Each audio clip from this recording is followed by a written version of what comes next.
First, open natin si Bulbasaur. So, yan. Buksan na muna natin. Carefully. Ganda ng box niya. Nagawa ko sa ilalim ko siya bubuksan.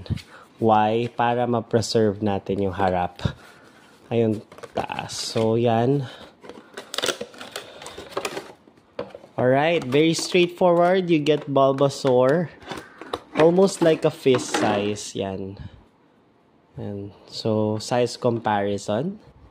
Parang fist size nga siya actually. Tapos, meron siyang bulb. So, you're gonna remove this plastic flap. Then, you have this turning on button. Okay, yan yung 30%. Tapos, pag bilino mo, yan, lumalakas siya.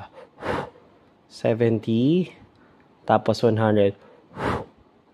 Yan. I think ma-appreciate niyo siya without the light. So, to-turn off ko lang yung light. Hold on. Alright, in-off ko lang yung ring light ko. So, testing natin. That's 30%. 70%. Actually, malakas na yung 70%. Then, this is 100%. Yan. Try naman natin wala talagang ilaw. Hold on.